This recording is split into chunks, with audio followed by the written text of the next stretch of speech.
The world was in awe when news broke about a revolutionary gel capable of freezing the human body, preserving it in a state of suspended animation.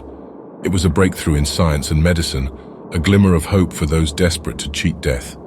The gel, known as cryogel, promised a future where humans could be preserved indefinitely until a cure for their ailments or aging was found. However, there was a catch.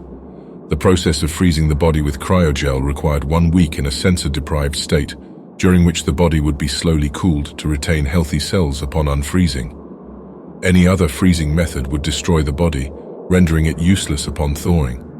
This revelation sent shockwaves through the scientific community, shattering the dreams of countless individuals who had already been cryogenically frozen using older techniques. The shareholders behind Eternis Industries, the company responsible for cryogel's creation, were in a frenzy. The announcement of the 1-week sensor deprivation requirement had put a damper on their plans. Prospective buyers for the gel disappeared overnight, unwilling to subject themselves to a week of sensory deprivation. Eternis Industries was on the brink of financial ruin. Amidst the chaos and desperation, a sinister suggestion emerged from one of the company's shareholders during a secret meeting. "Why not use the cryogel on prisoners instead?" he proposed. The room fell silent as the idea sank in. It was a chilling proposition, but one that could potentially salvage Eternis Industries' fortunes. The decision was made to experiment with the gel on a select group of prisoners, individuals who were serving life sentences for heinous crimes. The promise of redemption through science seemed alluring, even to those deemed irredeemable by society. I was one of those prisoners, chosen to become a guinea pig for Eternis Industries' desperate experiment. My name is Jacob, and I was sentenced to life in prison for a crime I committed in a fit of rage. The prospect of being frozen and awakened in a future where my sins could be forgiven both terrified and intrigued me. On the day of the procedure, I was brought to a secret facility deep underground. The guards treated me like a lab rat, stripping me of my humanity. I was injected with the cryogel and placed inside a specially designed cryogenic chamber. As the gel coursed through my veins, I could feel an otherworldly coldness seeping into my bones. As the lid of the chamber closed, darkness enveloped me. Panic set in as my senses began to fade. I couldn't hear, see, or feel anything. I was trapped in my own mind, alone with my thoughts. Time became an abstract concept, and the days blurred together in an endless void. After what felt like an eternity, the day of awakening arrived. The lid of the chamber opened, and a burst of warm air enveloped my frozen body. I had made it through the ordeal, but something was terribly wrong. I could see the panicked expressions on the faces of the Eternis Industries scientists. They whispered urgently to each other, their eyes filled with horror. The gel had worked, freezing my body and preserving it, but they hadn't anticipated what would happen to the mind during the sensor-deprived state.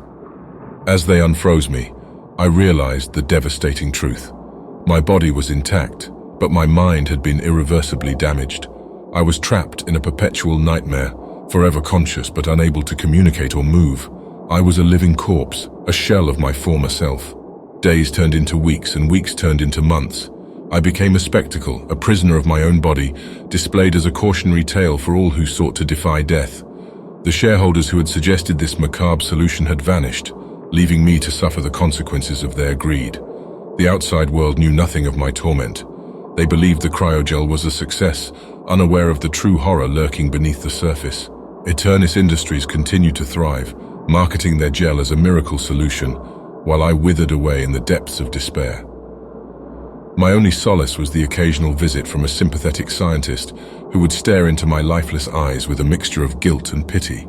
They couldn't undo what had been done, but their presence offered a small glimmer of humanity in an otherwise bleak existence. As the years rolled by, I lost all sense of time. The line between reality and nightmare blurred until I couldn't distinguish one from the other. The prison within my own mind became my eternal sentence, a punishment far worse than any physical pain. My existence became a twisted paradox, a symbol of humanity's folly. The promise of cheating death had turned into a nightmare of eternal torment. The world had been deceived, and I was the living testament to their hubris. In the end, I remained frozen in that chamber of despair, lost in the depths of my own consciousness. A cautionary tale for those who would tamper with the balance of life and death. The cryogel may have frozen my body, but it was my soul that was truly trapped, forever entangled in the dark web of its own making. And so, I exist, a prisoner of my own mind, forever lost in the frozen abyss of cryostasis.